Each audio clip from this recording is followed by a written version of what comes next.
কিন্তু আমরা মানুষরা এভাবে বলি, আহা বেচারা লোকটা খুব গরিব, এই লোকটার জীবনে শুধু সমস্যা আর সমস্যা। আর ধনীদের দেখে আমরা মুগ্ধ হই। আমাদের প্রিয় নবী বলেছেন যে একজন ধনী লোকের বেহেশতে প্রবেশ করা গরিবের চেয়ে অনেক বেশি কঠিন। আর পবিত্র কোরআন বলছে সূরা আনফাল অধ্যায় নম্বর ৮ আয়াত নম্বর ২৮, ধন সম্পদ তোমাদের জন্য পরীক্ষা, এটা পরীক্ষা। আমরা বোকা তাই এভাবে চিন্তা করি যে এই লোকটার অনেক টাকা, আল্লাহ অনেক রহমত দিয়েছেন, এটা একটা পরীক্ষা। যদি এই রহমত ঠিক মতো ব্যবহার না করেন, এটা অবশ্যই রহমত, তবে এই পরীক্ষায় ফেল করার সম্ভাবনা অনেক বেশি। যেমন ধরেন বোর্ডের একটা পরীক্ষার প্রশ্ন গত বছরের কথা, ২ বছর আগের কথা, ২০০২ সালের কথা। সেবারের প্রশ্ন খুব কঠিন ছিল, বেশিরভাগ ছাত্রছাত্রী উত্তর দিতে পারেনি।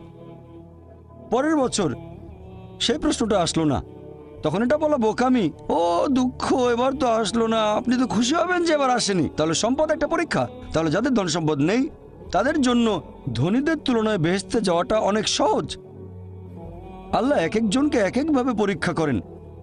সেজন্য আল্লাহ বলেছেন তোমাদের ধন সম্পদ যেন তোমাদেরকে আল্লাহ তাআলার স্মরণে উদাসীন না করে, এটা একটা পরীক্ষা।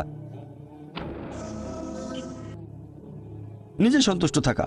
আর আমাদের নবী মুহাম্মদ সাল্লাল্লাহু আলাইহি ওয়াসাল্লাম বলেছেন, এটা আছে সহিহ বুখারীতে খণ্ড নম্বর ৮ হাদিস নম্বর ৪৪৭। নবী বলেছেন, যদি কারো কাছে একটা পর্বত সমান স্বর্ণ থাকে, সে এরকম আর একটা চায়। যদি কারো কাছে এক পাহাড় স্বর্ণ থাকে, তারপরও সে আরেকটা স্বর্ণের পাহাড় চায়। আর সর্বশেষে তার মুখগহ্বর পূর্ণ হয় কবরের মাটি দিয়ে। সে যত ধনী লোকই হোক, হয়তো সে পৃথিবীর মধ্যে সবচেয়ে ধনী লোক, তারপরও সে আরো বেশি সম্পদ চায়। মানুষ সন্তুষ্ট হয় না, বেশিরভাগ মানুষ কখনোই সন্তুষ্ট হয় না। আল্লাহ পবিত্র কোরআনে বলেছেন সূরা নিসা অধ্যায় নম্বর ৪ আয়াত নম্বর ৩২ যে আল্লাহ যেটা দিয়ে অন্য মানুষকে শ্রেষ্ঠত্ব দান করেছেন সেটার উপরে তোমরা কোনো রকম লালসা করো না। এভাবে বলবেন না যে হে আল্লাহ তুমি অমুককে অনেক সম্পদ দিয়েছো, অমুককে অনেক সুন্দর একটা গাড়ি দিয়েছো, এমন কিছু আল্লাহর কাছে চাইবেন না যেটা অন্য কাউকে আল্লাহ দিয়েছেন। এতে লোকসান হবে আপনার। আর আমাদের প্রিয় নবী মুহাম্মদ সাল্লাল্লাহু আলাইহি সাল্লাম বলেছেন, এটা আছে সহিহ বুখারীতে খণ্ড নম্বর ৪, আমাদের নবী বলেছেন যে সেই লোকদের দেখো যাদের ভাগ্য তোমার চেয়ে খারাপ, সেই সব লোককে দেখো না যারা তোমার চেয়ে বেশি ভাগ্যবান। তা না হলে তোমরা আল্লাহ তাআলাকে স্মরণ করায় অবহেলা করতে পারো, তা না হলে প্রতিপালকের প্রতি অকৃতজ্ঞ হয়ে যেতে পারো। তাহলে নবী বলেছেন তাদেরকে দেখো যাদের ভাগ্য খারাপ। তখন আপনি বলছেন আচ্ছা এই লোকটার তো কোনো গাড়ি নেই, আমার একটা মারুতি অন্তত আছে। তাকে দেখবেন না যারা সে মার্সিডিজ, ও আমার মার্সিডিজ নেই কেন, ওই লোকের গাড়ি নেই, আমার তো একটা আছে। আপনি আল্লাহকে ধন্যবাদ জানাবেন। যখন মার্সিডিজ গাড়ির মালিকের সাথে নিজেকে তুলনা করবেন, ও আমার কেন মার্সিডিজ গাড়ি দিলেন না, তাদেরকে দেখবেন যাদের ভাগ্য খারাপ। তাহলে আপনি আল্লাহ সুবহানাহু ওয়া তাআলাকে স্মরণ করছেন। আর এটাই বৈশিষ্ট্য মানুষের। এরকম একটা গল্প যে এক লোকের মনে অনেক দুঃখ, কারণ তার কোনো জুতো নেই। তারপরে সে একটা লোককে দেখলো যার একটা পাই নেই। লোকটা অভিযোগ করতো আল্লাহর কাছে যে জুতো নেই, আল্লাহর কাছে অভিযোগ করতো আমার কোনো জুতো নেই। তারপর সেই লোকটাকে দেখলো যার একটা পা নেই, তখন সে আল্লাহকে ধন্যবাদ জানালো, আমার অন্তত দুটো পা আছে। তাহলে সন্তুষ্ট হওয়া একটা পরীক্ষা। আমাদের নবী মুহাম্মদ সাল্লাল্লাহু আলাইহি ওয়াসাল্লাম বলেছেন, এটা আছে সহিহ বুখারীতে খণ্ড নম্বর ৮ যে সত্যিকারের সম্পদ হচ্ছে সন্তুষ্ট হওয়া, ধন সম্পত্তি নয়। সত্যিকারের সম্পদ হলো সন্তুষ্ট হওয়া, পরিতুষ্ট হওয়া। আপনার যা কিছু আছে সেটার জন্য বলবেন আলহামদুলিল্লাহ, সকল প্রশংসা আল্লাহর। তাহলে হবেন সত্যিকারের মুমিন, হবেন সত্যিকারের বিশ্বাসী, হবেন সত্যিকারের মুসলিম, সন্তুষ্ট থাকবেন। অনেকে এভাবে বলে যে কোন কারণে আল্লাহ সুবহানাহু ওয়া তাআলা কিছু মানুষকে জন্ম থেকেই বানিয়েছেন স্বাস্থ্যবান, কিছু মানুষকে আল্লাহ সুস্বাস্থ্য দেন, আর কেউ জন্মায় অসুখ বিসুখ নিয়েই, হয়তো বংশগত কোনো রোগ, হার্ট ডিজিজ, কেউ বা জন্মায় বিকলাঙ্গ হয়ে। আল্লাহ কি অবিচার করছেন?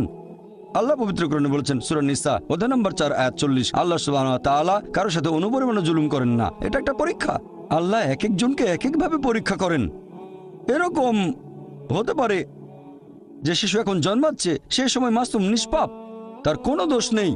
আর পবিত্র কোরআন বলছে সূরা আনফাল অধ্যায় নম্বর ৮ আয়াত নম্বর ২৮ যে তোমাদের ধন সম্পদ আর সন্তান সন্ততি তোমাদের জন্য পরীক্ষা। আল্লাহ কথাটা আবারও বলেছেন অধ্যায় নম্বর ৬৩ আয়াত নম্বর ৯ যে তোমাদের ধন সম্পদ সন্তান সন্ততি তোমাদেরকে যেন আল্লাহ তাআলার স্মরণে উদাসীন না করে। এরকম হতে পারে যে পরীক্ষা নেওয়া হচ্ছে বাবা মার, এটা বাবা মার জন্য পরীক্ষা। এরপর আপনারা দেখবেন যখন কোনো মানুষের উপর বিপর্যয় আসে, সেটা হয় পরীক্ষা অথবা একটা শাস্তি। যে লোকগুলো আল্লাহ তাআলার পথ থেকে দূরে সরে গেছে তাদের জন্য এটা শাস্তি, আর যারা আল্লাহর পথে আছে তাদের জন্য পরীক্ষা। হতে পারে যে বাবা মা খুব ভালো মুসলিম, 5 ওয়াক্ত নামাজ পড়েন, হয়তো জাকাত দিয়েছেন, হজ পালন করেন, রমজান মাসে রোজা রাখেন, আল্লাহ তাদের একটা সন্তান দিলেন জন্ম থেকে যার হার্টের সমস্যা। সত্যিকারের মুসলিম, সত্যিকারের মুমিন বলবে আলহামদুলিল্লাহ, আল্লাহ তাআলা তোমাকে অনেক ধন্যবাদ, আল্লাহ তাদের পরীক্ষা করছেন। আরেকটা লোক যে কৃতজ্ঞ নয় আর এই পরীক্ষায় হয়তো পাশও করবে না, সে বলবে কেন, সে লাফালাফি শুরু করবে, আল্লাহর কাছে অভিযোগ করবে যে কেন আল্লাহ তাআলা আমাকে এমন বিকলাঙ্গ সন্তান দিলেন জন্ম থেকে যার হার্টের সমস্যা। আর পরীক্ষা যত কঠিন পুরস্কার তত বেশি, পরীক্ষা যত কঠিন পুরস্কারের পরিমাণ তত বেশি। যেমন ধরেন আপনি পরীক্ষা দিচ্ছেন বিএ ডিগ্রি এক্সামিনেশন, যদি পাশ করেন তাহলে আপনি graduate, BA graduate in arts. তবে যদি এমবিবিএস পরীক্ষায় পাশ করেন তাহলে গ্র্যাজুয়েট হবেন, নামের আগে ডক্টর বসাবেন, ডক্টর। কিন্তু এমবিবিএস পরীক্ষায় পাশ করা এটা বিএ পরীক্ষায় পাশ করার চেয়ে অনেক বেশি কঠিন। তাহলে পরীক্ষা যত কঠিন পুরস্কারও তত বেশি। হতে পারে আল্লাহ এই বাবা মাকে সাধারণ বেহেশতে পাঠাতে চান না, পাঠাবেন জান্নাতুল ফেরদৌসে। তারা ধার্মিক, তারপরও আল্লাহ তাদের বেশি পুরস্কার দিতে চাচ্ছেন। আর এই কারণেই আমাদের প্রিয় নবী মুহাম্মদ সাল্লাল্লাহু আলাইহি সাল্লাম বলেছেন, এটা আছে সুন্নান আল তিরমিজিতে, এক লোক জিজ্ঞেস করলো এই পৃথিবীতে কাকে সবচেয়ে বেশি পরীক্ষা দিতে হয়? নবী উত্তরে বললেন যে আল্লাহ সুবহানাহু ওয়া তাআলার সকল নবী রাসূলকে সবচেয়ে বেশি পরীক্ষা দিতে হয়। এরপরে যারা নবী রাসূলগণের ঘনিষ্ঠ, যারা নবী রাসূলগণের মতো, তারপরে যারা সাহাবীগণের মতো। আর একজন লোকের ঈমান যত বেশি মজবুত পরীক্ষাটা তত বেশি কঠিন। তাকওয়া যত বেশি থাকে আল্লাহ তত কঠিন পরীক্ষা দেবেন। আপনি কোথাও এমবিবিএস নিয়ে পড়াশোনা করছেন কারণ বেশি নম্বর পেয়েছিলেন এইচএসসিতে, সেজন্য এখানেও পরীক্ষা কঠিন। এমবিবিএস পাশ করাটাও বেশ কঠিন। তাহলে এখানেও নবী রাসূলগণের তাকওয়ার সাথে সাধারণ মানুষের তাকওয়ার কোনো তুলনায় হয় না। যেহেতু তারা ছিলেন নবী এবং রাসূল, তাই তাদেরকেও পরীক্ষা করা হয়েছে। কোনো নবী রাসূলকে এই পরীক্ষা না নিয়ে ছেড়ে দেওয়া হয়নি। তাদের তাকওয়া লেভেল অনেক উপরে।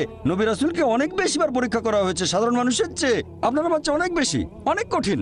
তাহলে আপনার তাকওয়া যদি বেশি হয় আল্লাহ আপনাকে পরীক্ষা করবেন। সত্যিকারের মুমিন কোনো বিপর্যয়ের মধ্যে পড়লে বলে সুবহানাল্লাহ, সকল প্রশংসা আল্লাহর, আলহামদুলিল্লাহ।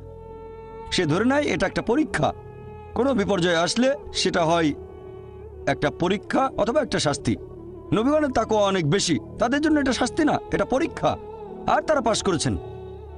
যদি কারো জীবনে কোনো ভালো কিছু ঘটে সেটা হয় একটা পুরস্কার অথবা পরীক্ষা। সম্পদ হতে পারে পুরস্কার অথবা একটা পরীক্ষা। ভালো কোনো কিছু ঘটলে সেটা হয় পুরস্কার নয়তো একটা পরীক্ষা।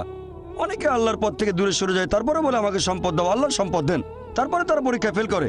তাহলে এই পৃথিবীতে তারা তাদের ইচ্ছে মতো আরামায়েশ করে, কিন্তু আখিরাতে শুধু ক্ষতিগ্রস্ত হয়। দান একটা পরীক্ষা, সন্তুষ্ট হওয়া পরীক্ষা, সন্তান সন্ততিও পরীক্ষা। অনেক সময় আমরা মুসলিমরা আল্লাহ তাআলার কাছে অভিযোগ করি যে আল্লাহ তোমার কাছে এত দোয়া করি তবু তুমি কবুল করো না কেন? আল্লাহ পবিত্র কোরআনে বলেছেন তোমরা আমাকে ডাকো আমি তোমাদের ডাকে সাড়া দেব। তবে আমার আপনার ডাকে আল্লাহ সবসময় সাড়া দেন না। পরস্পর বিরোধী মনে হচ্ছে। আল্লাহ বলেছেন আমাকে ডাকো আমি সাড়া দেব, তবে অনেক সময় দোয়া করছি কিন্তু কবুল হচ্ছে না। আল্লাহ পবিত্র কোরআনে বলেছেন সূরা বাকারা অধ্যায় নম্বর 2 আয়াত 216, তোমরা যা পছন্দ করো সেটা হয়তো তোমাদের জন্য ভালো না, আর যেটা পছন্দ করো না সেটা হয়তো ভালো। তোমরা এটা জানো না, তবে আল্লাহ জানেন। উদাহরণস্বরূপ ধরেন একজন তরুণ ছেলে, বয়স হয়তো 20 বছর, সে দোয়া করছে হে আল্লাহ সুবহানাহু ওয়া তাআলা একটা বিএমডব্লিউ দিয়ে দাও। জানেন না বিএমডব্লিউ নাম শুনেছেন কিনা? বিএমডব্লিউ মোটরসাইকেল, আমি চাই একটা বিএমডব্লিউ মোটরসাইকেল, খুব ভালো মোটরসাইকেল। ছেলেটা দোয়া করলো, আল্লাহ সাড়া দিলেন না। হয়তো আল্লাহ জানেন যে আল্লাহ যদি তাকে মোটরসাইকেল দিতেন সে অ্যাক্সিডেন্ট করতো, পা ভেঙে ফ্র্যাকচার হতো, পঙ্গু হয়ে পড়ে থাকতো। তাহলে এখানে আল্লাহ সুবহানাহু ওয়া তাআলা তার ডাকে সাড়া দিয়েছেন সাড়া না দেওয়ার মাধ্যমে। আল্লাহ তার ডাকে সাড়া দিয়েছেন সাড়া না দেওয়ার মাধ্যমে।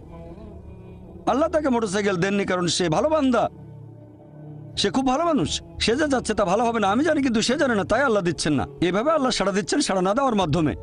আবার কিছু লোকজন আছে, যেমন আল্লাহ বলেছেন পবিত্র কোরআনে সূরা বাকারা অধ্যায় নম্বর 2 আয়াত 15 ও 16, এখানে ভণ্ডদের কথা বলা হচ্ছে। আল্লাহ তাদের রশি দেবেন, তারা বিভ্রান্তের মতো ঘুরে বেড়াবে। তারা সম্পদ চেয়েছে, আল্লাহ দিয়েছেন। অনেকে আছে যারা আল্লাহর সাথে অন্য কাউকে শরীক করে, তারা বলে অনেক সম্পদ চাই, আল্লাহ তাদের সম্পদ দেন। এটা তাদের জন্য আসলে একটা পরীক্ষা। এভাবে তারা নিজেদের কবর খুঁড়ছে। তাই আমরা কখনোই হতাশ হব না। আল্লাহ তাআলা আছেন সব সময়, আল্লাহর উপর সবসময় ভরসা রাখবেন। সেই কারণেই পবিত্র কোরআন অনুযায়ী আত্মহত্যা হারাম। সূরা নিসা অধ্যায় 4, তোমরা নিজেকে হত্যা করো না, আত্মহত্যা করো না, নিশ্চয়ই আল্লাহ পরম দয়ালু, সাহায্য করবেন, তার উপর ভরসা করবেন। যখন কোনো লোক আত্মহত্যা করে তখন মনে হবে সে অকৃতজ্ঞ, সে ভাবছে আল্লাহ আমাকে অনেক বিপদে ফেলেছে, এটা কোনো সুবিচার না, এভাবে বেঁচে থাকার কোনো মানে হয় না, তাই শেষ করে দেবো। আল্লাহ পবিত্র কোরআনে বলেছেন সূরা বাকারা অধ্যায় নম্বর 2 আয়াত 286, এটা সূরা বাকারার একেবারে শেষ আয়াত, যে আল্লাহ সুবহানাহু ওয়া তাআলা কারো উপরেই তার সাধ্যের অতিরিক্ত বোঝা চাপিয়ে দেন না। আল্লাহ কারো উপরে এমন কোনো বোঝা চাপিয়ে দেন না যেটা তার সাধ্যের অতিরিক্ত। এটা আয়াতের প্রথম অংশ। এই আয়াতটাতে আরো বলা হয়েছে আমরা এই দোয়া করব, ইয়া আল্লাহ সুবহানাহু ওয়া তাআলা আমাদের উপর সাধ্যের অতিরিক্ত বোঝা চাপিয়ে দিও না।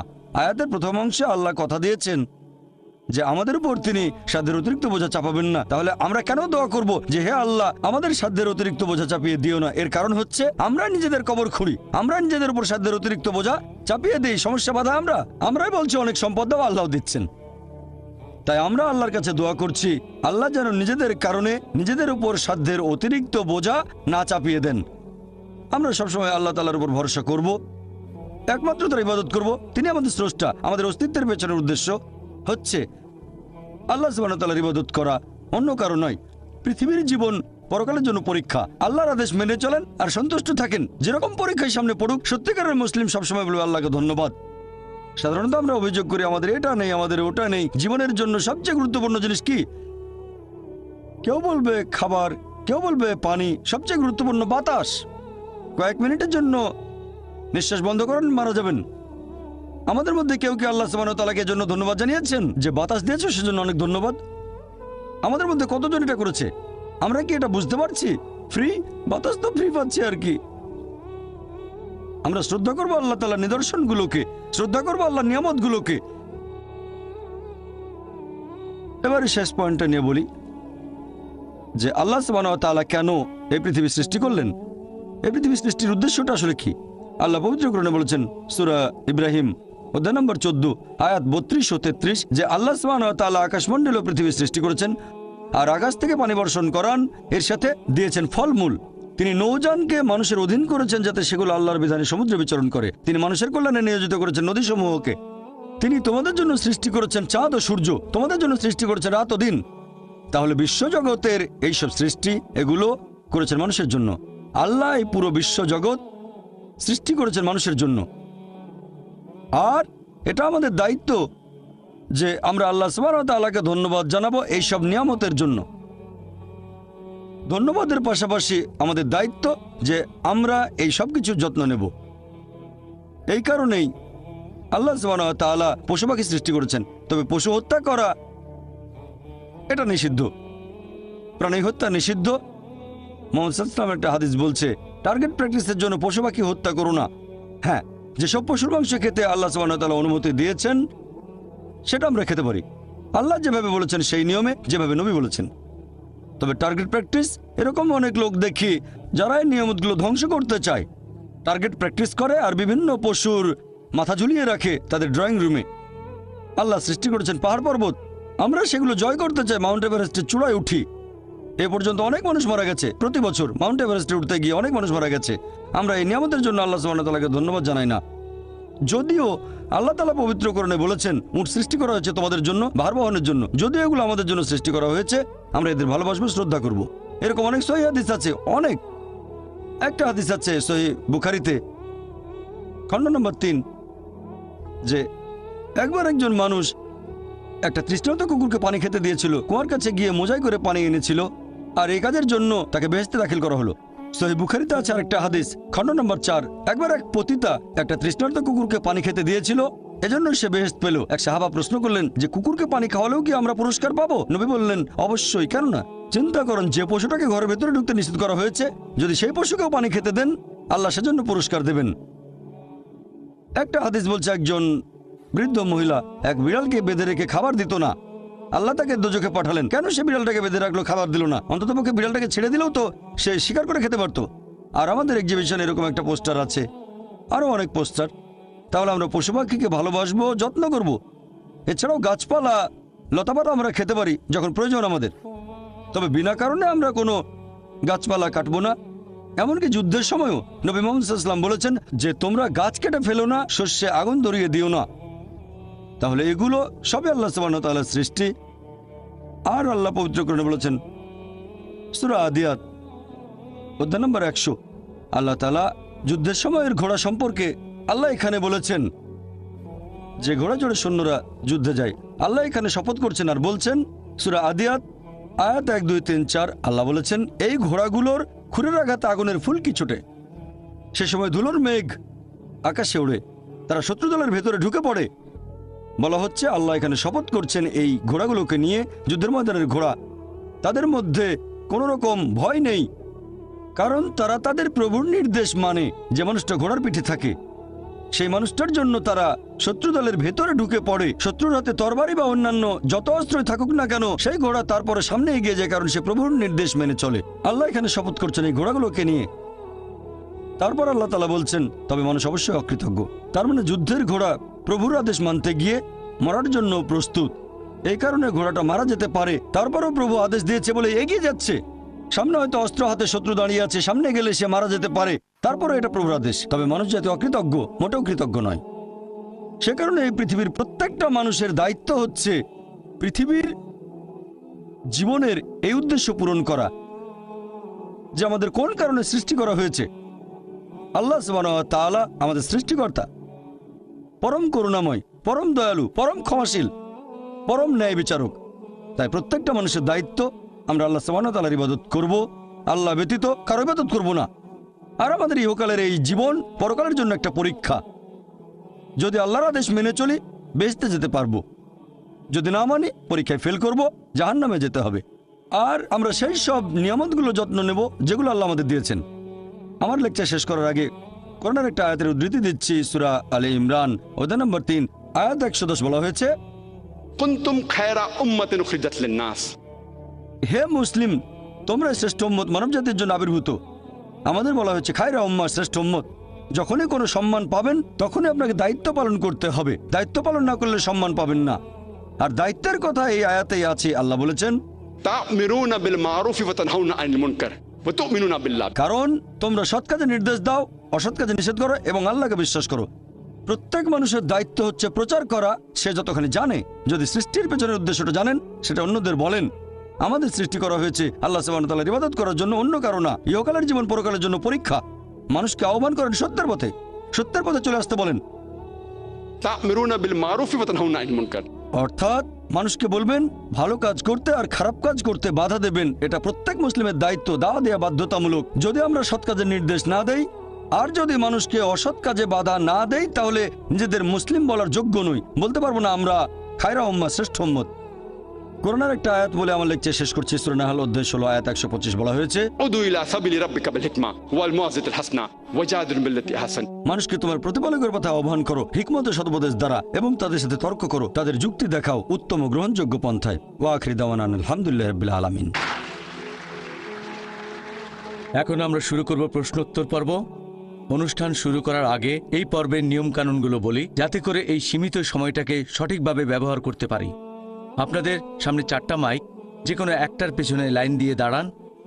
একটা মাইক রয়েছে মহিলাদের জন্য, পুরুষদের জন্য 3টা মাইক। একটা মাইক আছে পেছনে, একটা আমার ডান দিকে আর একটা এদিকে আমার বাম পাশে।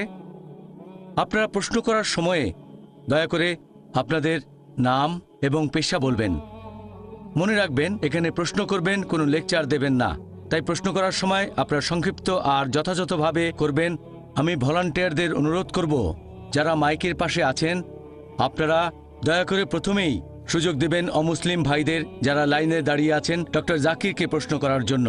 অমুসলিম ভাইয়েরা সামনে এগিয়ে আসুন। প্রশ্ন করার ক্ষেত্রে অমুসলিম ভাইদের আগে সুযোগ দেওয়া হবে। জাকির বললেন, ঈশ্বর আমাদের সৃষ্টিকর্তা, তিনি কেবলমাত্র একজন।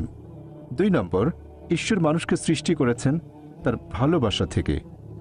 3 নম্বর, ঈশ্বর কাউকে করেছেন ধনী বা গরিব, স্বাস্থ্যবান বা অসুস্থ, এই সবই আসলে পরীক্ষা। একইভাবে খ্রিস্টানরা বিশ্বাস করে ঈশ্বর কেবলমাত্র একজন। 2 নম্বর, ঈশ্বর মানুষকে সৃষ্টি করেছেন তার ভালোবাসা থেকে। 3 নম্বর, ইসলাম ধর্মের মতোই এই সব কিছু দিয়ে আসলে পরীক্ষা করা হচ্ছে। এখন আমি আপনার কাছ থেকে এটা জানতে চাচ্ছি, ভুল বুঝবেন না, আমি খ্রিস্টান নই। ভাই আপনি প্রশ্ন করলেন যে খ্রিস্টান ধর্মে ওইটা আছে ইসলামের মতো যে ঈশ্বর একজন, ঈশ্বর তার সৃষ্টিকে ভালোবাসেন, আর আপনি প্রশ্ন করলেন এখানে পার্থক্যটা কি? খ্রিস্টান ধর্ম আর ইসলামের পার্থক্য জানতে চান নাকি? এদের পার্থক্য না, আপনি এটা আমাকে কিভাবে বোঝাবেন? একটু আগেই আপনি বললেন ইসলাম ধর্ম বাদে অন্য কোনো ধর্মের ইবাদতই গ্রহণ করা হবে না। আচ্ছা আচ্ছা ভাই, সুন্দর প্রশ্ন করেছেন। এবার আপনার প্রশ্নটা বোঝা যাচ্ছে। প্রথমে আপনি একটা মন্তব্য করেছিলেন, প্রশ্নবোধক চিহ্ন থাকলে বোঝা যায়, মন্তব্য হলে প্রশ্ন খুঁজে নিতে হয়। ইসলাম ধর্মে ইবাদতের বিভিন্ন কার্যকলাপের সাথে অন্যান্য ধর্মের ইবাদতের মধ্যে পার্থক্যটা কি, ইসলামে আলাদা কি আছে? খ্রিস্টান ধর্ম বলছে ঈশ্বর একজন, আরও বলছে যে ঈশ্বর আমাদের ভালোবাসেন। ইসলাম বলছে আল্লাহ একজন, ইসলাম বলছে আল্লাহ তার সৃষ্টিকে ভালোবাসেন। ইসলাম ইবাদত করতে বলছে খ্রিস্টান ধর্ম, তাই বলছে এখন এই ইবাদতের মধ্যে পার্থক্যটা কি ইসলাম আর খ্রিস্টান ধর্মে? অথবা ইসলাম ধর্মে আলাদা এমন কি আছে যেটা অন্য কোনো ধর্মে নেই, বিশেষ করে খ্রিস্টান ধর্ম? ভাই, যদি আপনি একটু মনোযোগ দিয়ে কোরআন পড়েন সঠিকভাবে, আমার লেকচারে বিভিন্ন বিষয় ব্যাখ্যা করেছি, এরপর যদি বাইবেলও পড়েন সঠিকভাবে, যদি সঠিক ব্যাখ্যা পড়েন, আমরা জানি যীশু খ্রিস্ট বা ঈসা আলাইহিস সালাম আল্লাহ সুবহানাহু ওয়া তাআলা প্রেরিত একজন নবী ও রাসূল। সেই মুসলিম আসলে মুসলিম নয় যদি সে যীশু খ্রিস্টকে নবী বলে বিশ্বাস না করে। আমরা মানি যে তিনি অলৌকিকভাবে জন্মেছিলেন কোনো পুরুষের হস্তক্ষেপ ছাড়াই। আমরা মানি যে তিনি হলেন মসীহ অর্থাৎ খ্রিস্ট। আমরা মানি যে তিনি আল্লাহর নির্দেশে জন্মান্ধর কুষ্ঠরোগীদের সুস্থ করেছিলেন। আমরা মানি যে তিনি আল্লাহর নির্দেশে মৃত মানুষকে জীবন দিয়েছেন। তবে আমাদের মধ্যে পার্থক্য আছে। অনেক খ্রিস্টান আছে যারা বলে যে যীশু খ্রিস্ট নাকি নিজেকে ঈশ্বর বলে দাবি করেছিলেন। তাহলে একটা হলো বাইবেলের সাথে পার্থক্য, আর একটা পার্থক্যের জায়গায় হচ্ছে খ্রিস্টানরা যেটা মনে করে, যেটা প্র্যাকটিস করে, এটার সাথে যে পার্থক্য। অনেক খ্রিস্টান বলে যে যীশু খ্রিস্ট নিজেকে ঈশ্বর বলে দাবি করেছিলেন। যখন তারা বলে যে ঈশ্বর একজন, তারা বলে যীশু খ্রিস্ট হলেন সর্বশক্তিমান। আর এই ব্যাপারটাতে আমরা মুসলিমরা আপত্তি জানাই। গোটা বাইবেলে একেবারে পরিষ্কার করে বলা এমন একটা অনুচ্ছেদ পাবেন না যেখানে যীশু খ্রিস্ট তার নিজের মুখে বলেছেন যে আমি ঈশ্বর অথবা আমার উপাসনা করো। তাহলে একজন সাধারণ খ্রিস্টানের কাছে ইবাদত করা হলো যীশু খ্রিস্টের ইবাদত বা উপাসনা করা। আমি আবার আগের কথাটা বলছি, গোটা বাইবেলে একেবারে পরিষ্কার করে বলা এরকম একটা অনুচ্ছেদ পাবেন না যেখানে যীশু খ্রিস্ট তার নিজের মুখে এই কথাটা বলেছেন যে আমি ঈশ্বর অথবা আমার উপাসনা করো। যদি কোনো খ্রিস্টান আমাকে পুরো বাইবেল থেকে এমন একটা অনুচ্ছেদ দেখাতে পারে যেখানে যীশু খ্রিস্ট নিজের মুখে বলেছেন যে আমি ঈশ্বর অথবা আমার উপাসনা করো, আমি ডক্টর জাকির নায়েক, তাহলে আজকে খ্রিস্টান ধর্ম গ্রহণ করব। তরবারের নিচে আমি আমার মাথা রাখছি। আমি অন্য মুসলিমদের পক্ষ নিয়ে কথা বলছি না, কারণ বাইবেল পড়লে দেখবেন এটা বলা হচ্ছে গসপেল অফ জন অধ্যায় নম্বর 14 অনুচ্ছেদ 28, যীশু খ্রিস্ট নিজের মুখে বলেছেন আমার পিতা আমার চেয়ে মহান। গসপেল অফ জন অধ্যায় নম্বর 10 অনুচ্ছেদ 29, আমার পিতা সবার চেয়ে মহান। গসপেল অফ ম্যাথিউ অধ্যায় নম্বর 12 অনুচ্ছেদ 28, আমি ঈশ্বরের আত্মার সাহায্যে শয়তানকে তাড়িয়ে দিই। গসপেল অফ লুক অধ্যায় 11 অনুচ্ছেদ 20, আমি ঈশ্বরের আঙুলের সাহায্যে শয়তানকে তাড়িয়ে দিই। গসপেল অফ জন অধ্যায় 5 অনুচ্ছেদ 30, আমি নিজের থেকে কিছুই করতে পারি না, আমি যেমন শুনি তেমন বিচার করি, আর আমার বিচার ন্যায্য, কারণ আমি আমার ইচ্ছা পূরণ করি না, আমার পিতার ইচ্ছা পূরণ করি। যদি কেউ বলে আমি নিজের ইচ্ছা পূরণ করি না, আল্লাহর ইচ্ছা পূরণ করি, সে মুসলিম। সেজন্য আমার লেকচারে বলেছিলাম যে যীশু খ্রিস্ট আসলে ছিলেন একজন মুসলিম। কোরআন এটা বলছে সূরা আলী ইমরান অধ্যায় 3 আয়াত 52, আবার আছে গসপেল অফ জন অধ্যায় 17 অনুচ্ছেদ 3, এই হলো অনন্ত জীবন যাতে তোমরা জানতে পারো যীশু খ্রিস্টকে যাকে ঈশ্বর পাঠিয়েছেন। এরপর আছে গসপেল অফ জন অধ্যায় 14 অনুচ্ছেদ 24, যে কথাগুলো শুনছো সেগুলো আমার নয় বরং আমার পিতার যিনি আমাকে পাঠিয়েছেন। এরপর পরিষ্কার বলা হয়েছে বুক অফ অ্যাক্টস অধ্যায় 2 অনুচ্ছেদ 22, হে ইসরায়েলবাসী মনোযোগ দিয়ে শোনো, নাজারেত শহরের যিশু ঈশ্বর মনোনীত একজন মানুষ, তোমাদের মাঝে অনেক অলৌকিক কাজ করবে, ঈশ্বর তাকে দিয়ে করাবেন, তোমরা তার সাক্ষী থাকবে। ঈশ্বর মনোনীত মানুষ তোমাদের মাঝে সে অলৌকিক কাজ করবে যেগুলো ঈশ্বর তাকে দিয়ে করাবেন, তোমরা তার সাক্ষী থাকবে। তাহলে যীশু খ্রিস্ট ছিলেন আল্লাহ তাআলার গুরুত্বপূর্ণ একজন নবী, তবে তিনি আল্লাহ নন। কখনোই বলেননি আমার ইবাদত করো। তবে দুর্ভাগ্যজনকভাবে খ্রিস্টান চার্চ এখন প্রচার করে মোক্ষ লাভের কথা। বাইবেলে স্বর্গের কথা বলা হয়েছে, নরকের কথা বলা হয়েছে, তবে ইহকালের জীবনের উদ্দেশ্যটা সেখানে বিস্তারিত বলা হয়নি। এ ব্যাপারে কেউ কিছু বলেনি, তবে পল কিছু কথা বলে গেছেন।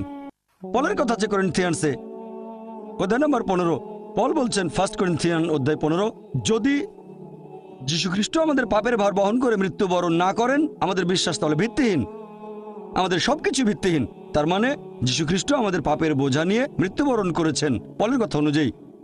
আর তারা বাইবেলের একটা অনুচ্ছেদের কথা বলে, গসপেল অফ জন অধ্যায় 3 অনুচ্ছেদ 16, ঈশ্বর জগৎকে এত ভালোবাসেন যে একমাত্র জাতপুত্রকে দান করলেন, তাকে যদি কেউ বিশ্বাস করে সে বিনষ্ট হয় না বরং অনন্ত জীবন পায়। তাহলে স্যালভেশন বা মোক্ষলাভ চার্চের কথা অনুযায়ী হচ্ছে বিশ্বাস করব যীশু খ্রিস্ট আমাদের পাপের বোঝা নিয়ে মারা গেছেন, তাহলে আপনি স্বর্গে যেতে পারবেন, বেহেশতে যেতে পারবেন। এখন এই একমাত্র জাতপুত্র, এখানে জাত শব্দটাকে গসপেল অফ জন অধ্যায় 3 অনুচ্ছেদ 16 থেকে বাদ দেওয়া হয়েছে। খ্রিস্টান ধর্মের উচ্চপদস্থ 32 জন বিশেষজ্ঞ বাদ দিয়েছেন। নতুন ভার্সনে শব্দটা নেই, তাদের অভিযোগ এটা বানানো গল্প, পরে ঢোকানো হয়েছে, ওখানে ছিল না। তারা খ্রিস্টান ধর্মকে নিজের মতো করে বানিয়ে নিয়েছে। তবে যীশু খ্রিস্ট নিজের মুখে বলেছেন, এক লোক যিশুর কাছে আসলো, গসপেল অফ ম্যাথিউ অধ্যায় নম্বর 19 অনুচ্ছেদ 16 এবং 17, হে ভালো প্রভু, আমি কোন ভালো কাজটা করব যাতে অনন্ত জীবন পেতে পারি? আমি কোন ভালো কাজ করব যাতে স্বর্গে যেতে পারি? যীশু খ্রিস্ট তার উত্তরে বললেন যে তুমি আমাকে ভালো বলছো কেন? ভালো আর কেউ নয়, আছে শুধু একজন, সর্বশক্তিমান ঈশ্বর। তোমরা যদি অনন্ত জীবন পেতে চাও তাহলে ঈশ্বরের আদেশ মেনে চলো।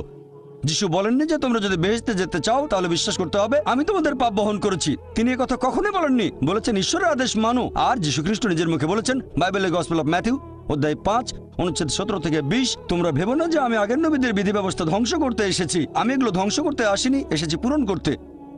আকাশ ও পৃথিবী লোপ না হওয়া পর্যন্ত এই বিধি ব্যবস্থার একটা বিন্দু বিসর্গ লোপ পাবে না, সবই পূর্ণ হবে। আর যারা এই বিধি ব্যবস্থা পালন করে অন্যদেরকে শিক্ষা দেয় তারা স্বর্গের রাজ্যে মহান গণ্য হবে। আর যারা এই বিধি ব্যবস্থার সামান্য একটু আদেশ অমান্য করে তাদের স্বর্গরাজ্যে তুচ্ছ গণ্য করা হবে। যদি তোমাদের ন্যায়নিষ্ঠতা শিক্ষক আর ফরিসীদের ন্যায়নিষ্ঠকে অতিক্রম না করে তাহলে তোমরা স্বর্গের রাজ্যে প্রবেশ করতে পারবে না। যদি ভালো খ্রিস্টান হতে চান তাহলে ঈশ্বরের সব আদেশ মানতে হবে, যে ঈশ্বর কেবলমাত্র একজন, মূর্তি পূজা করবো না, মুসা আলাইহিস সালাম যেগুলো করতে বলেছিলেন। তাহলে দেখতে পাচ্ছেন বাইবেল নিয়ে যদি গবেষণা করেন দেখবেন সেখানে মাত্র একজন ঈশ্বরের কথা আছে, ট্রিনিটি না। আল্লাহ পবিত্র কোরআনে বলেছেন সূরা নিসা অধ্যায় 4 আয়াত 171, ولا تقولوا ثلاثة তোমরা ট্রিনিটি বলো না, انتهوا خير لكم। নিবৃত হবে, এতে তোমাদের কল্যাণ। যদি বলেন ঈশ্বরের একের ভিতরে 3, সেটা হবে শিরক, মোক্ষ লাভ করতে পারবেন না। ট্রিনিটি সম্পর্কে কোথাও বলা হয়নি, বাইবেলের কোনো জায়গাতে ট্রিনিটি উল্লেখ করা হয়নি, তবে শব্দটা কোরআনে আছে। সূরা নিসা অধ্যায় 4 আয়াত 171, তো ছাড়াও আছে সূরা মাইদা অধ্যায় 5 আয়াত নাম্বার 73, বলা হয়েছে لقد كفر الذين قالوا ان الله ثالث ثلاثة। তারা কুফরি করছে, ধর্মের অবমাননা করছে যারা বলে যে আল্লাহ তিনের মধ্যে একজন। বাইবেলের কোনো জায়গায় ট্রিনিটি শব্দটা ব্যবহার করা হয়নি, এর কাছাকাছি শব্দটা আছে ফার্স্ট এপিস্টল অফ জন অধ্যায় 5 অনুচ্ছেদ 7, বলা হয়েছে স্বর্গের রাজ্যে 3 জন হিসাব লিপিবদ্ধ করেন, পিতা পুত্র পবিত্র আত্মা, আর এরা 3 জন এক। এখন বাইবেলের এই অনুচ্ছেদটা খ্রিস্টান ধর্মের উচ্চপদস্থ 32 জন বিশেষজ্ঞ বাইবেল থেকে বাদ দিয়েছেন, কারণ তাদের মতে এটা বানানো গল্প, পরে ঢুকানো হয়েছে। এই শব্দটা কখনোই এখানে ছিল না। তাহলে ট্রিনিটি শব্দের কাছাকাছি যে অনুচ্ছেদ, ট্রিনিটি বলা হয়নি তবে কাছাকাছি, সেটাকে বাদ দিয়েছেন কারণ এটা বানানো গল্প। তাহলে বুঝতে পারছেন, যদি যাচাই করতে চান কোনটা সঠিক বাইবেলে, তখন দেখবেন ফুরকান, এটাই হলো মানদণ্ড। এই মানদণ্ডই বলবে কোনটা সঠিক কোনটা বেঠিক। যদি তুলনা করে দেখেন আর খ্রিস্টানদের বাইবেল পড়েন, বাইবেলে কখনোই বলা হয়নি যে যীশু খ্রিস্ট সর্বশক্তিমান ঈশ্বর। বলা হয়েছে কেবল এক ঈশ্বরের উপাসনা করবেন। যীশু খ্রিস্টকে জিজ্ঞেস করা হয়েছিল যে ঈশ্বরের প্রথম আদেশটা কি, এটা আছে গসপেল অফ মার্ক অধ্যায় নম্বর 12 অনুচ্ছেদ 29, বলা হয়েছে। এখন খ্রিস্টানদের বাইবেল পড়ে দেখবেন আমাদের জীবনের সঠিক উদ্দেশ্য বলা হয়নি, এটা অস্পষ্ট। আর খ্রিস্টানদের চার্চ পলের শিক্ষাগুলো গ্রহণ করেছে। সেন্ট পল বলেছেন যদি বিশ্বাস করো যিশু তোমার পাপ নিয়ে মারা গেছেন তাহলে তুমি স্বর্গে যেতে পারবে। তারপর যা খুশি করেন, চুরি করেন, ধর্ষণ করেন, যে কোনো অপরাধ করতে পারেন, যদি আমার পাপের বোঝা নিয়ে যীশু খ্রিস্ট ক্রুশবিদ্ধ হয়ে মৃত্যুবরণ করে থাকেন তাহলে আমি যা খুশি করতে পারি। যেমন ধরেন কেউ আমাকে বললো একটা রেস্টুরেন্টে গিয়ে যা ইচ্ছে খেতে পারেন, আমি বিল দিয়েছি, তখন আমি ইচ্ছে মতো খাবো, চিকেন, মাটন, বিরিয়ানি যা ইচ্ছে খেতে পারি। তাহলে যীশু খ্রিস্ট যদি আমার পাপের বোঝা নিয়ে মৃত্যুবরণ করেন তখন যে কোনো পাপ করতে পারবেন, তারপরে বেহেশতে যাবেন, শুধু মানবেন যিশু পাপের বোঝা নিয়ে মারা গেছেন। তাহলে খ্রিস্টানদের চার্চ এটা শিক্ষা দেয়, বাইবেলে এমন কথা বলা হয়নি। এজন্য আমার ভিডিও ক্যাসেট দেখতে পারেন, similarities between Islam and Christianity, সেখানে সাদৃশ্যগুলোর কথা বলেছি। সেজন্যই বলেছিলাম যীশু খ্রিস্ট মানুষকে যে শিক্ষা দিয়েছেন সেটা ইসলাম, মানে আল্লাহর কাছে আত্মসমর্পণ। রবি, আর আমি আইআইটির ছাত্র। আপনি বললেন ভালোবাসার কথা। আমার কাছে যেটা মনে হয় যে প্রেম, আমি যদি ভগবানকে প্রেম করি তাহলে এই সততা ইত্যাদি, আপনি যে ভালো গুণাগুণের কথা বলেছেন যেগুলো আমাদের মধ্যে থাকা উচিত, আল্লাহর একজন বান্দার যেগুলো থাকা উচিত, সেগুলো তো তখন এমনিতেই চলে আসবে। তাহলে এইসব নিয়ম কেন? আল্লাহ আপনাদের কোরআনে যেগুলো বলেছেন এই নিয়ম মানা কি জরুরি? আমি যদি ভগবানকে প্রেম করি সেটা কি তাহলে যথেষ্ট নয়? শুধু এভাবেই কি আমি ভগবান বা আল্লাহর প্রশংসা করতে পারি না? ভাই একটা প্রশ্ন করলেন, আমি প্রশ্নটা আরেকবার বলছি। আপনি বললেন যে ঈশ্বর ভালোবাসেন আর মানুষ ঈশ্বরকে ভালোবাসেন, আর ঈশ্বরকে ভালোবাসলে যে সব গুণের কথা বলেছিলাম, সততা, দানশীলতা, এগুলো অটোমেটিক্যালি চলে আসবে। তাহলে এটার কি প্রয়োজন আছে যে আমরা আল্লাহ তাআলার নির্দেশ মানব যেগুলো আছে কোরআনে? এটার কি দরকার আছে? ভাই, যদি সবকিছু অটোমেটিক্যালি চলে আসে তাহলে আপনিও অটোমেটিক্যালি কোরআনের নির্দেশগুলো মানবেন। তবে সবাই কিন্তু সবকিছু অটোমেটিক্যালি পায় না, বুঝতে পারলেন? তাহলে আল্লাহ যেটা চান, আপনি যদি সৃষ্টিকর্তাকে ভালোবাসেন, যেমন ধরেন আমি বললাম আমার মাকে আমি ভালোবাসি, আমি আমার মাকে ভালোবাসি, আমার মা আমাকে বলল বাচ্চা আমার মিথ্যে বলো না, আমি বললাম মাকে ভালোবাসি, কিন্তু মিথ্যে বললে ক্ষতি কি? আমার মা বলল আমাকে এক গ্লাস পানি দাও, মা তোমাকে খুব ভালোবাসি, তোমাকে পানি খাওয়াতে পারবো না। আমি অসুস্থ, কয়েকটা ট্যাবলেট এনে দাও, মা আমি তোমাকে খুব ভালোবাসি। যদি আমার মায়ের নির্দেশগুলো না মেনে চলি, তাহলে এই ভালোবাসা দিয়ে কি হবে? এটা মূল্যহীন, শুধু মুখের কথা। সেজন্য আল্লাহ পবিত্র কোরআনে বলেছেন সূরা আনকাবুত অধ্যায় নম্বর 29 আয়াত নম্বর 2, যদি শুধু মুখে বলো ঈমান এনেছি, আল্লাহ তোমাদের পরীক্ষা করবেন। যদি বলেন আল্লাহকে ভালোবাসেন, আমি আল্লাহকে ভালোবাসি, আল্লাহ এতে ছেড়ে দেবেন না, অবশ্যই পরীক্ষা করবেন। শুধু যদি বলেন আল্লাহকে ভালোবাসি, শুধু যদি বলেন ঈমান এনেছি, আল্লাহকে বিশ্বাস করি, অবশ্যই আল্লাহ আমাদের পরীক্ষা করবেন। তাহলে এই জীবন একটা পরীক্ষা। এরপর যখন পরীক্ষা দিতে যাবেন, আপনি যদি সেই পরীক্ষার নিয়ম কানুন না জানেন, তাহলে সমস্যা হবে।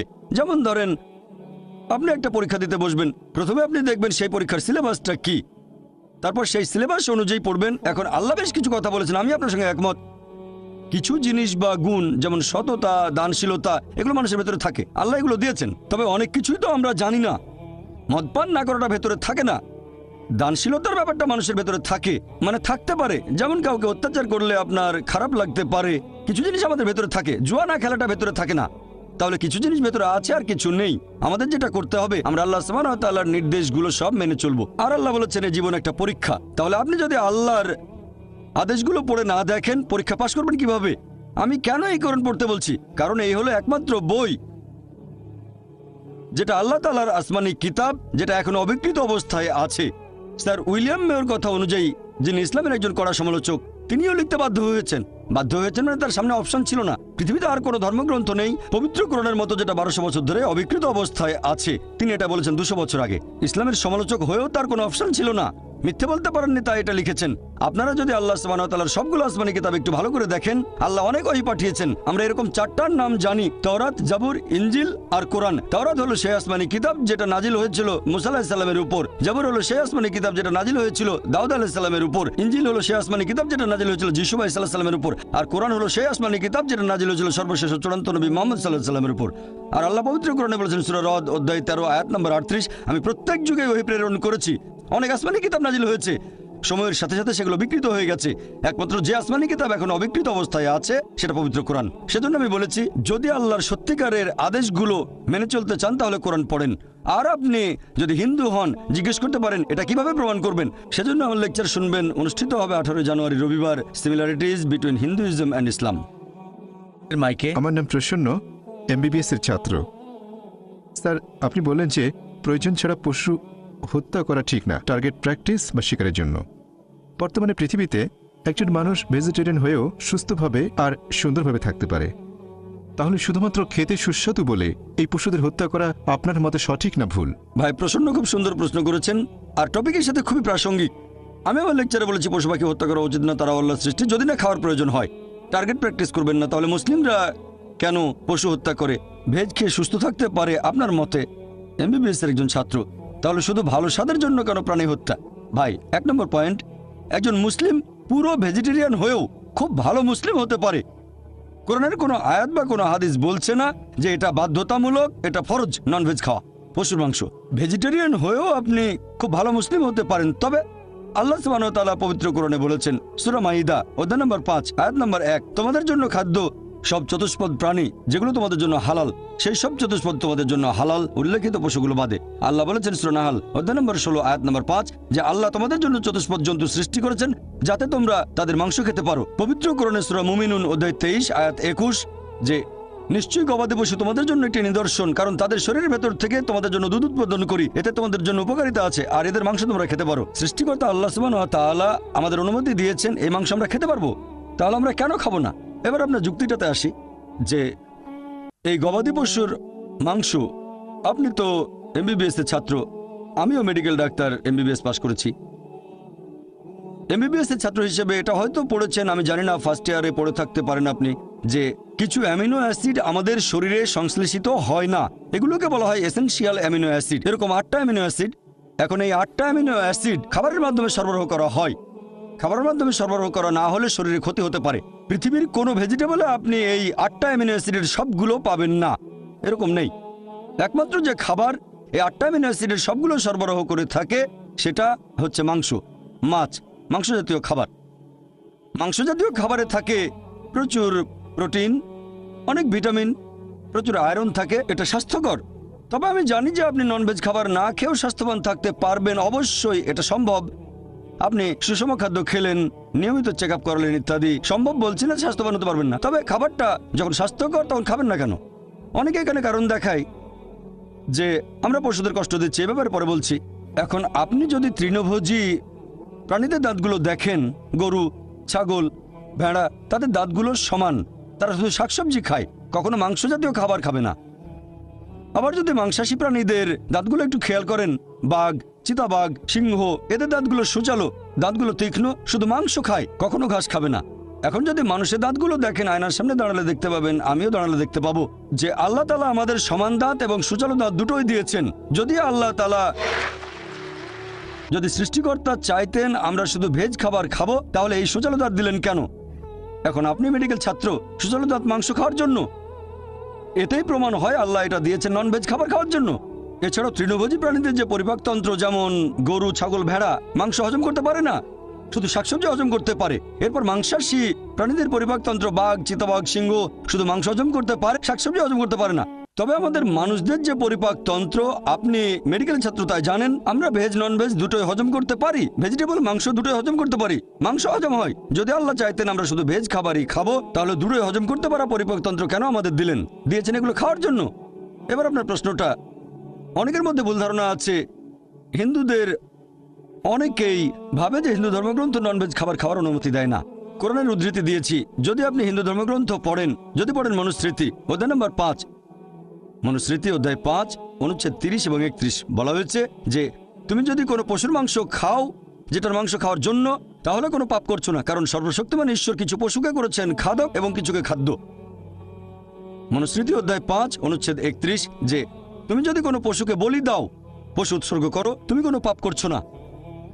মনুস্মৃতি অধ্যায় 5 অনুচ্ছেদ 39-40 বলা হয়েছে যে সর্বশক্তিমান ঈশ্বর কিছু পশুকে বানিয়েছেন উৎসর্গ করার জন্য, তাই উৎসর্গ করা পশুকে বলি দিলে হত্যা করা হবে না। মনুস্মৃতি অধ্যায় 5 অনুচ্ছেদ 41-42 বলছে যে একজন ব্রাহ্মণ যার জ্ঞান আছে আর যে সজ্ঞানে কোনো পশুকে উৎসর্গ করে, তাহলে সেই পশু স্বর্গে যাবে আর সেই ব্রাহ্মণও স্বর্গে যাবে। এরপর আছে ঋগ্বেদে গ্রন্থ নম্বর 10 অনুচ্ছেদ 27 পরিচ্ছেদ 2, এক লোক বলছে আমি যুদ্ধ করতে যাচ্ছি, আমি ফিরে আসলে বড় একটা ষাঁড় প্রস্তুত রেখো। এরপর ঋগ্বেদ গ্রন্থ নম্বর 10 অনুচ্ছেদ 28 পরিচ্ছেদ 4 বলা হয়েছে যে ইন্দ্র তিনি বলছেন আমার খাওয়ার জন্য ষাঁড় প্রস্তুত রেখো, ষাঁড়ের মাংস খাবে। এরপর যদি পড়েন মহাভারত অনুশাসন পর্ব অধ্যায় নম্বর 88, সেখানে পড়লে দেখবেন কথাটা মনুস্মৃতিতেও আছে। অধ্যায় নম্বর 3 অনুচ্ছেদ 266 থেকে 277, যুধিষ্ঠির জিজ্ঞেস করলো ভীষ্মকে আমরা কি উৎসর্গ করব আজকের যজ্ঞে, মানে পূজায় উৎসর্গ হিসেবে, যাতে আমাদের পূর্বপুরুষেরা সন্তুষ্ট থাকবেন। তখন ভীষ্ম উত্তরে বললেন যে তুমি যদি শাকসবজি দাও, ভেজিটেবল, আমাদের পূর্বপুরুষরা সন্তুষ্ট থাকবেন 1 মাস, যদি মাছ দাও সন্তুষ্ট থাকবেন 2 মাস, যদি মাংস দাও সন্তুষ্ট থাকবেন 3 মাস, যদি খরগোশ দাও তাহলে সন্তুষ্ট থাকবেন 4 মাস, যদি ছাগলের মাংস দাও সন্তুষ্ট থাকবেন 5 মাস, শূকরের মাংস দিলে 6 মাস, হরিণের মাংস দিলে 7 মাস, আর পাখির মাংস দিলে 8 মাস। এভাবে আরো অনেক বলা হয়েছে। এটা হিন্দুদের ধর্মগ্রন্থ। এছাড়া আরো বলা হয়েছে মহিষের মাংস দিলে সন্তুষ্ট থাকবেন 11 মাস, যদি গরুর মাংস দাও তাহলে 12 মাস, আর গন্ডারের মাংস দিলে সারা জীবনের জন্য। তাহলে হিন্দুদের ধর্মগ্রন্থ এটা বলছে। হিন্দুদের বিভিন্ন ধর্মগ্রন্থ আমাদের অনুমতি দিয়েছে যে আমরা ননভেজ খেতে পারবো, এমনকি গরুর মাংস। এটা আমার কথা না, সবগুলো রেফারেন্স বলেছি আমি, চেক করে দেখতে পারেন, এটা পুরোপুরি সঠিক। এবারে লজিক্যাল কারণটা একটু দেখি যে আমাদেরকে কেন পশু পাখির বিভিন্ন ক্ষতি করতে হবে। আমরা তো ননভেজ খাবার খেয়েই বেঁচে থাকতে পারি। মানুষ একটা লজিক দেখায় যে পশু হত্যা করা খুব বড় অপরাধ, আর একটা গাছ হত্যা করা কম অপরাধ, কারণ গাছের জীবন নেই, এটাই তাদের লজিক। আগেকার হিন্দু মুনি ঋষিরা ননভেজ খেতেন, গরুর মাংস তারা খেতেন, তবে তাদের প্রভাবিত করেছে জৈনরা। তাদের অহিংসা নীতি এরকম বলে যে গাছের কোনো জীবন নেই, তাই গাছপালা খাওয়া পশু হত্যা করার চেয়ে অনেক কম অপরাধ। তবে এখন আমি জানি যে গাছপালার জীবন আছে, এখন তাদের লজিক বদলে গেছে। বলে আচ্ছা ভাই জাকির, মানলাম গাছের জীবন আছে, তবে গাছ ব্যথা অনুভব করতে পারে না, তাই গাছ হত্যা পশু হত্যা করার চেয়ে কম অপরাধ। এখন বিজ্ঞান আরও উন্নত হয়েছে, আর আমরাও জানতে পেরেছি যে গাছপালাও ব্যথা অনুভব করে। গাছপালার নার্ভাস সিস্টেম আছে, ব্যথা অনুভব করে, গাছ কাঁদতেও পারে, অনেক সময় খুশি হয়, আবার কখনো দুঃখ পাই। তবে গাছপালার কান্না আমরা মানুষরা শুনতে পাই না, কারণ মানুষ যে তরঙ্গের শব্দ শুনতে পারে সেটা 20 সাইকেল পার সেকেন্ড থেকে 20,000 সাইকেল পার সেকেন্ড পর্যন্ত। এর নিচে বা উপরে মানুষ শুনতে পায় না। আপনারা হয়তো সাইলেন্ট ডগ হুইসেল দেখেছেন, কুকুর 40,000 পার সেকেন্ড পর্যন্ত শুনতে পারে। তাহলে এই হুইসেলের শব্দটা মানুষের শ্রবণযোগ্য তরঙ্গের উপরে, মানে 20,000 সাইকেল পার সেকেন্ডের উপরে, তবে 40,000 সাইকেল পার সেকেন্ডের নিচে। মালিক হুইসেল বাজালে মানুষ শুনতে পাবে না, কিন্তু কুকুর শুনে চলে আসবে। এখন গাছপালাও কাঁদে, কিন্তু আমরা শুনতে পাই না। কান্না শুনতে পাই না, তার মানে এই না যে তাদের অত্যাচার করব, যদি এটাকে অত্যাচার বলেন। একবার এক লোক বলেছিল যে ভাই জাকির, আমি মানছি গাছপালার জীবন আছে, গাছপালা ব্যথা অনুভব করে, তবে গাছপালার ইন্দ্রিয় মাত্র 2-3টা, পশু পাখির 5টা ইন্দ্রিয়। এজন্য গাছ হত্যা করাটা ছোট অপরাধ পশু হত্যার চেয়ে। আমি বললাম আচ্ছা ভাই, তর্কের খাতিরে আপনার কথা মানলাম, গাছে 2টো ইন্দ্রিয়, পশু পাখির 5টা আছে। এখন ধরেন আপনার এক ভাই জন্ম থেকেই বোবা আর কালা, 2টো ইন্দ্রিয় কম, বলতে পারে না, শুনতে পারে না। বড় হওয়ার পরে একটা লোক তাকে মেরে ফেললো, তখন কি জজের কাছে গিয়ে বলবেন, ও মাই লর্ড, খুনিকে একটু কম শাস্তি দেবেন কারণ আমার ভাইয়ের 2টো ইন্দ্রিয় কম ছিল? আপনি তো বলবেন ওকে আরো বেশি শাস্তি দেন, আমার ভাই মাসুম, একেবারে নিষ্পাপ, আমার ভাইকে মারলো কিভাবে? ইসলামিক লজিক এভাবে বলে না যে 2টো ইন্দ্রিয় কম বা বেশি। আল্লাহ পবিত্র কোরআনে বলেছেন সূরা বাকারা অধ্যায় 2 আয়াত 168, তোমাদের যে ভালো খাদ্যবস্তু দিয়েছি তা থেকে তোমরা আহার করো, ভালোটা খাবেন, খারাপটা খাবেন না। খেয়াল করলে দেখবেন যে গবাদি পশু যদি হত্যা না করেন, গবাদি পশুর জীবনচক্র বেশ ছোট, দ্রুত বংশ বিস্তার করে এরা। খাবারের জন্য গবাদি পশু হত্যা না করলে একসময় মাত্রাতিরিক্ত গবাদি পশু সমস্যা হয়ে দাঁড়াবে। গরু, ছাগল, ভেড়া খুব দ্রুত বংশ বিস্তার করে এরা। আর একজন ভারতীয় যদি ননভেজ খাবার খেতে না চায় তাতে আমার কোনো সমস্যা নেই। আপনি ননভেজ না খেতে চাইলে আমার তাতে কোনো সমস্যা নেই, ব্যক্তিগতভাবে আমি খুশি, কারণ সব ভারতীয় আর হিন্দুরা ননভেজ খাওয়া শুরু করলে তো মাংসের দাম অনেক বেড়ে যাবে। এবারের প্রশ্ন মহিলাদের মধ্য থেকে আমি দেখতে পাচ্ছি। আপনারা এবার সুযোগ পাবেন। বোন, আপনি প্রশ্ন করুন। আসসালামু আলাইকুম। এই প্রশ্নটা আসলে টপিকের সাথে প্রাসঙ্গিক নয়, তবে আমাদের এক বোন এই ব্যাপারে আপনার মতামতটা জানতে চাচ্ছেন। আমরা ছেলে মেয়েদের সেকুলার স্কুলে পাঠাচ্ছি, এতে করে তারা ইসলামী মূল্যবোধ থেকে দূরে সরে যাচ্ছে। যদিও অনেক বোন মনে করেন ছেলে মেয়েদের সেকুলার স্কুলে পাঠালে কোনো সমস্যা নেই যদি তারা বাসায় ইসলামী শিক্ষা পায়। আপনি কি বলবেন? বোন, আপনি প্রশ্ন করলেন, আমিও একমত এটা টপিকের বাইরে, তবে চেয়ারপারসন অনুমতি দিয়েছেন, আমিও উত্তর দেব। আপনি প্রশ্ন করলেন যে আমাদের ছেলে মেয়েদের সেকুলার স্কুলে পাঠানো ঠিক হবে কিনা, আর ইসলাম শিখবে বাসায়। বোন, এই সেকুলার শব্দের মানে ঈশ্বরের সাথে কোনো সম্পর্ক নেই। যদি আপনার ছেলেকে কোনো সেকুলার স্কুলে পাঠান, সেকুলার মানে ঈশ্বর যেখানে গৌণ, তবে বুঝতে পারছি আপনি নন ইসলামিক স্কুলের কথা বলছেন, খ্রিস্টান মিশনারি স্কুল ইত্যাদি, তবে সেকুলার মানে ঈশ্বরের সাথে কোনো সম্পর্ক নেই। যদি এমন স্কুলে পাঠান যেখানে ঈশ্বরের গুরুত্ব নেই, তারা নাস্তিক, তাহলে সমস্যা হবে। স্কুলে শেখাবে ঈশ্বর নেই, বাসায় শেখাবেন ঈশ্বর আছে, বিরোধ তৈরি হবে, সন্তান তখন সমস্যায় পড়বে। এটা বাদে যদি অন্য কোনো স্কুলে পাঠান যারা ভুল জিনিস শেখায়, যারা আল্লাহ ব্যতীত অন্য কারো উপাসনা করা শেখায়, যেমন খ্রিস্টানরা প্রতিদিন সকালে যীশু খ্রিস্টের উপাসনা করে, বাসায় শেখালেন যীশু খ্রিস্টকে উপাসনা করা শিরক, সন্তান দ্বিধাদ্বন্দ্বে পড়ে যাবে। আপনি কি করছেন জানেন? এখানে সন্তানের জন্য সমস্যা তৈরি করছেন। এখানে তাই আমরাই, বাবা মায়ের দায়িত্ব সন্তানকে এমন পরিবেশ দেয়া যেটা হবে সঠিক পরিবেশ। এখানে সন্তানকে বেঁধে ফেলছেন, হাত পা বেঁধে সুইমিং পুলে নামিয়ে দিয়ে বলছেন এবার সাঁতার কাটো। কিভাবে সাঁতার কাটবে? তাই বোন, আমি এখানে বলবো পার্থিব জ্ঞান আমাদের কাজে লাগবে, এটা গুরুত্বপূর্ণ। মানুষ জাতির উদ্দেশ্যে কোরআনে আল্লাহ তাআলার প্রথম নির্দেশ সূরা ইকরা অধ্যায় 96 আয়াত নম্বর 1, সেটা ইকরা মানে পাঠ করো, মানে শিক্ষিত করা। আমাদের প্রিয় নবী বলেছেন এটা সব মুসলিমের জন্য আবশ্যিক, হোক পুরুষ বা নারী জ্ঞান আহরণ করবে। তাহলে জ্ঞান অর্জন আবশ্যিক, দুটোই প্রয়োজন, ধর্মীয় শিক্ষা পাশাপাশি পার্থিব শিক্ষা, এই দুটোই গুরুত্বপূর্ণ। তবে সাবধান থাকবেন পার্থিব শিক্ষা গ্রহণ করার সময় ধর্মীয় শিক্ষা যেন পিছিয়ে না পড়ে। আর এখানে দুটোই থাকতে হবে। ভালো হয় সন্তানকে এমন স্কুলে পাঠান যেখানকার শিক্ষার সাথে বিরোধ নেই আল্লাহ সুবহানাহু ওয়া তাআলার নির্দেশের। তবে সবচেয়ে ভালো যে স্কুলে দুই ধরনের শিক্ষাই দেয়া হয়। চিন্তা করেন, এমন স্কুলে পাঠালেন যেখানে পড়ানো হয় ডারউইনের থিওরি যে মানুষ বাঁদর থেকে এসেছে। আল্লাহ বলেছেন আমরা এসেছি আদম এবং হাওয়া থেকে। সন্তান দ্বিধাদ্বন্দ্বে পড়ে যাবে। কতগুলো দ্বিধা দূর করতে পারবেন? সবচেয়ে ভালো ইসলামিক স্কুল, কিন্তু দুর্ভাগ্যজনকভাবে আমাদের ইসলামিক স্কুলের সংখ্যা অনেক কম। তবে আলহামদুলিল্লাহ সুম্মা আলহামদুলিল্লাহ, এখন ভারত সহ পুরো পৃথিবী জুড়েই অনেক ইসলামিক স্কুল গড়ে উঠেছে। কিছু স্কুল ভালো মানের, কিছু মাঝারি মানের, আবার কিছু নিচু মানেরও আছে। এখন আমাদের উচিত তাদের সাহায্য করা যারা এরকম স্কুল চালু করছে। আলহামদুলিল্লাহ, আমাদের Islamic research foundation IRF educational trust 3 বছর আগে একটা স্কুল চালু করেছে বোম্বেতে। এটার নাম ইসলামিক ইন্টারন্যাশনাল স্কুল। আমরা চেষ্টা করি সন্তানদের সেই শিক্ষা দিতে যেটা আমরা পাইনি ছোটবেলায়, আমাদের যেটা ঘাটতি ছিল। এই স্কুল শুরু করেছি, আর ইনশাল্লাহ এখানে ফর্মাল শিক্ষার পাশাপাশি এটাকে আমি সেকুলার বলবো না, অঙ্ক সাবজেক্ট সেকুলার না, বিজ্ঞান সেকুলার না। আমি এটাকে বলি ফর্মাল শিক্ষা, কারণ বিজ্ঞান একটা ইসলামিক সাবজেক্ট আমার মতে। অঙ্ক ইসলামিক সাবজেক্ট, বিখ্যাত অনেক গণিতজ্ঞ মুসলিম, বিখ্যাত অনেক বিজ্ঞানী মুসলিম। তাই আমি বিজ্ঞানকে সেকুলার শিক্ষা বলবো না, আমি এটাকে অমুসলিমদের কাছে বলবো ফর্মাল শিক্ষা, মুসলিমদের কাছে বলবো এটা ইসলামিক সাবজেক্ট। তবে সঠিকভাবে শেখাতে হবে, বৈজ্ঞানিক ফ্যাক্ট, কোনো অনুমান বা থিওরি না, যেমন ডারউইনের থিওরি ইত্যাদি। তাহলে আমাদের সন্তানদের সঠিক পরিবেশ দেওয়াটা গুরুত্বপূর্ণ। খেয়াল রাখবেন যেন সঠিক শিক্ষা পায়, এটাই সবচেয়ে ভালো। যদি এমন কোনো স্কুলে সন্তানকে পাঠান যারা ভুল জিনিস শিক্ষা দেয়, তারপর আপনি আমার বাসায় তাকে আল্লাহ সুবহানাহু ওয়া তাআলা সম্পর্কে বললেন, ধর্ম সম্পর্কে বললেন, বোন এটা আগুন নিয়ে খেলা, আমি বলবো কোনো ইসলামিক স্কুলে দেন, আশা করি উত্তরটা পেয়ে। আজকে এখানে আসতে পেরে খুব ভালো লাগছে, যদিও আমি একজন অমুসলিম। পবিত্র বাইবেলের ওল্ড টেস্টামেন্টে একথা বলা আছে যে ঈশ্বর রাত এবং দিন সৃষ্টি করলেন একেবারে প্রথম দিনে। তারপরে ঈশ্বর সৃষ্টি করলেন সূর্য এবং চাঁদ। সূর্য যদি না থাকে তাহলে দিন আর রাত কিভাবে আসবে? একইভাবে পবিত্র কোরআনে বলা হয়েছে যে সূর্য পৃথিবীর চারপাশে ঘুরে। এটা আছে 21 অধ্যায়ের 22 নম্বর আয়াতে। কোরআনে যে ঈশ্বর বিশ্ব জগৎকে নিয়ন্ত্রণ করে, আমার সন্দেহ হচ্ছে ঈশ্বর কি বিশ্বজগৎ সৃষ্টির সময় কোনো রকম ভুল করেছিলেন? আর আমার মতে পবিত্র বাইবেল আর কোরআনের এই কথাগুলো আধুনিক বিজ্ঞানের বিরুদ্ধে। একটু ব্যাখ্যা করেন। ভাই আপনার নামটা বলবেন, আর কোরআনের ব্যাপারে যেটা বললেন আমি ঠিকমতো শুনতে পাইনি। প্রথমে আপনার নাম, আর কোরআন যে কথাটা বলছে যে সূর্য, কোরআনের সূরা নম্বর 6 6 নম্বর সূরা কি সূর্য প্রদক্ষিণ করে?